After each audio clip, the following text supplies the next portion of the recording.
Hello everyone. Today we will learn about structure of plant. प्लॅन्टचं structure म्हणजे वनस्पतीची रचना कशी असते ते आपण बघणार आहोत.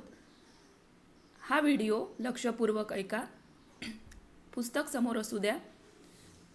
Plant structure can generally be divided into 2 parts. 2 पार्टमध्ये वनस्पतीची रचना विभागली गेली आहे. पहिला पार्ट स्टेम आणि दुसरा पार्ट रूट. स्टेम जे जमिनीच्या वर अबाव द ग्राउंड वाढतं आणि रूट जे बिलो द ग्राउंड म्हणजे जमिनीच्या खाली वाढतात. प्रत्येक पार्टचं एक्सप्लेनेशन आपण या व्हिडिओमध्ये बघणार आहोत. मेन पार्ट प्लॅन्टचे रूट, स्टेम आणि लीव्ज हे 3 पार्ट मेन पार्ट्स आहेत. मुळं, खोड आणि पानं.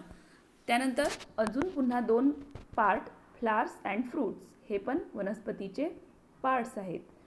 तर जमिनीच्या खाली जो पार्ट असतो त्याला रूट असं म्हणतात, मुळं म्हणतात. रूटचं फंक्शन वनस्पतीला आधार देणे आणि जे आवश्यक पोषण मूल्य जमिनीच्या आतमधून शोषून घेणे आणि वनस्पतीपर्यंत पोहोचवणे. Root holds the soil firmly and अँकर द प्लॅन्ट. रूट जमिनीच्या खोलवर जातात आणि वनस्पतीला आधार देण्याचं काम करतात.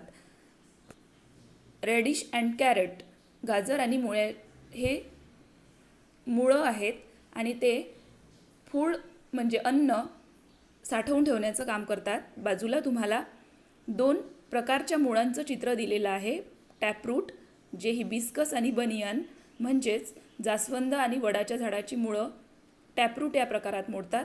फायब्रस रूट म्हणजे अनियन अँड ग्रास याची मुळं फायब्रस जे तंतुमय असतात त्या प्रकारात मोडतात. रूटच्या वरचा भाग असतो स्टेम म्हणजे खोड. आता प्रत्येक झाडाचं खोड हे वेगवेगळं असतं. त्याची हाईट, झाडाची हाईट, शेप आणि साईज हे स्टेमवर डिपेंड असतं. स्टेमचं फंक्शन काय आहे तर स्टेमचं function production, conduction and storage of food म्हणजे अन्न तयार करणे, साठवून ठेवणे आणि वनस्पतीपर्यंत ते पोहोचवणे हे स्टेमचं फंक्शन असतं. पुन्हा काही प्लॅन्ट्समध्ये स्टेम हे रिप्रोडक्शनचं पण काम करत असतं आणि झाडाला महत्त्वाचा घटक आहे. आधार देण्याचं काम हे स्टेम करत असतं म्हणजे it give support to other plants of the plant. त्यानंतरचा स्टेमनंतरचा पार्ट आपण बघणार आहोत लीफ म्हणजे पानं. पानं ही फोटोसिंथेसिस प्रोसेसमध्ये खूप महत्त्वाची असतात. म्हणजे वनस्पती स्वतःचं अन्न स्वतः तयार करतात आणि कशा प्रकारे ते पानांच्या आधारे.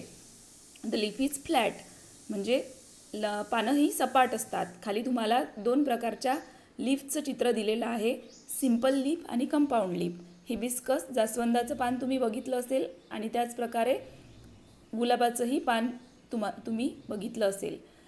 तर leaves plays an important role in production of food. अन्न तयार करण्यासाठी पानं आवश्यक असतात.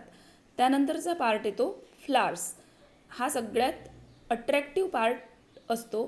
याचा कलर आणि शेप हा प्रत्येक प्लॅन्टमध्ये हा वेगळा वेगळा असतो आणि याचं मेन फंक्शन जे आहे ते आहे it is important means of reproduction. हे रिप्रोडक्शनचं काम करत असतात आणि फ्लावर्स जे आहे ते खोडापासून निघालेल्या एका स्टॉक म्हणजे दांडीला हे चिपकलेले असतात.